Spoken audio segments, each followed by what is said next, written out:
Communal apartments appeared in the Soviet Union following the Russian Revolution of 1917. Communal apartments emerged as a response to a housing crisis in urban areas. Authorities presented them as a product of the new collective vision of the future. Between 2 and 7 families typically shared a communal apartment. Each family had its own room, which often served as a living room, dining room, and bedroom for the entire family. All the residents of the entire apartment shared the use of the hallways, kitchen, bathroom, and telephone. The communal apartment became the predominant form of housing in the USSR for generations, and examples still exist in the most fashionable central districts of large Russian cities.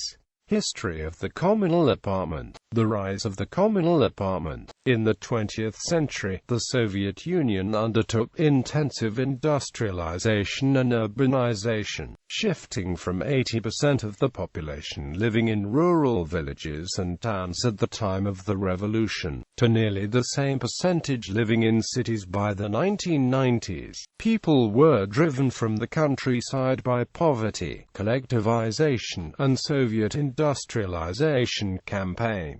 This exodus put enormous pressure on existing urban housing accommodations. Communal apartments were a one answer to the housing crisis, and many considered them a step up from the alternatives of housing communes, hostels and barracks. Lenin conceived of the communal apartment and drafted a plan to expropriate and resettle private apartments shortly after the Russian Revolution. His plan inspired many architects to begin communal housing projects, to create a revolutionary topography. Quote, "The communal apartment was revolutionary by uniting different social groups in one physical space." Quote, "Furthermore, housing belonged to the government and families were allotted an extremely small number of square meters each." The fall of the communal apartment. After Stalin's death in 1953, Khrushchev's regime embarked upon a mass housing campaign to eliminate the persistent housing shortages and create private apartments for urban residents. This campaign was a response to popular demand for better living conditions, single-family housing, and greater privacy. Khrushchev believed that granting the people private apartments would give them greater enthusiasm for the communist system in place, and that improving people's attitudes and living conditions would lead to a healthier and more productive workforce. However, the new apartments were built quickly, with an emphasis on quantity over quality, and in underdeveloped neighborhoods, with poor systems of public transportation, making daily life harder for workers. These apartment blocks quickly became called Khrushchevy, a cross between Khrushchev's name and the Russian term for slums. Life in a communal apartment. Layout of a communal apartment. Space in communal apartments was divided into common spaces and private rooms mathematically or bureaucratically, with little to no attention paid to the physical space of the existing structures. Most apartments were partitioned in a dysfunctional manner, creating strange spaces, long corridors, and so-called black entrances through labyrinthine inner courtyards. Entire families lived in a single overcrowded room, with little hope of changing their situation. Residents were meant to share the kitchen, bathroom and corridors amongst themselves, but even these spaces could be divided. For example, each family might have their own kitchen table, gas burner, doorbell, and even light switch, preferring to walk down the hall to use the light switch to turn on the bathroom lights rather than using a closer switch belonging to another resident. Furthermore, the hallways were often poorly lit because each family had control of one of the lights hanging in the corridor, and would only turn it on for their own benefit. Though communal apartments were relatively small, residents had to wait at times to use the bathroom or kitchen sink.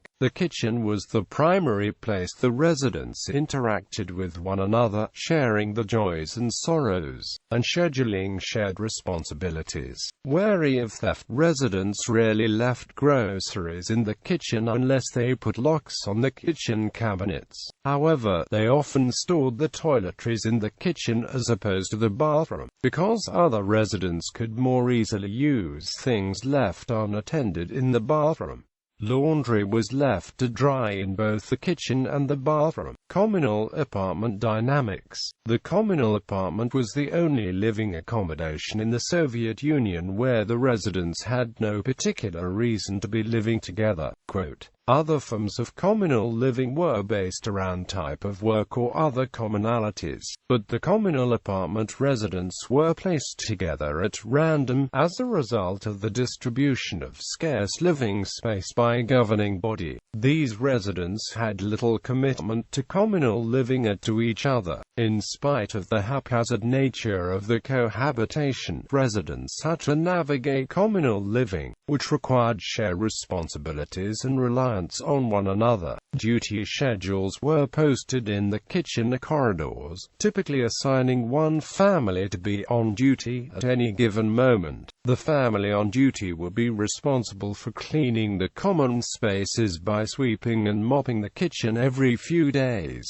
cleaning the bathroom and taking out the trash. The length of time a family was scheduled to work usually depended on the size of the family, and the rotation followed the order of the rooms in the apartment. Communal living posed unique challenges. One author tells of an incident when a drunk neighbor passed out on the floor in front of the entrance to the room and urinated, to the horror of her mother, who was entertaining foreign guests when the little yellow stream slowly made its way through the door of the room. Quote, she relates this incident to the experience of communal living, both intimate and public, with a mixture of ease and fear in the presence of foreigners and neighbors. Quote, tenants in communal apartments are like family in some respects and like strangers in others. Quote, neighbors are forced to interact with each other, and they know nearly everything about each other, their schedules and daily routines, profession, habits, relationships and opinions, prohibiting any sense of privacy in the communal apartment. The communal kitchen was an epicenter of the communal life in the apartment, with its news and gossips, joys and dramas, friendly shared salt and nasty practical jokes.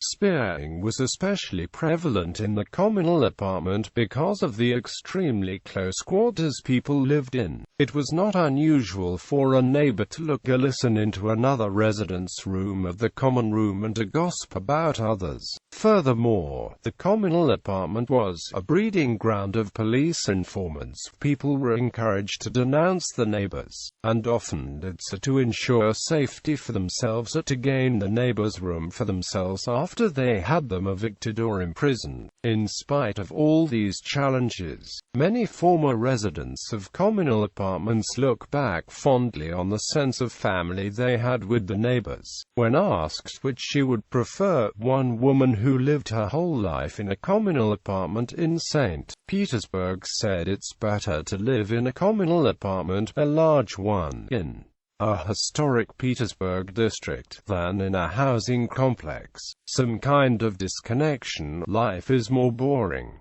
Everybody is on their own. And here we're like one big family. If someone is in trouble, it gets shared. Or a joy, you share that too. Works out very well.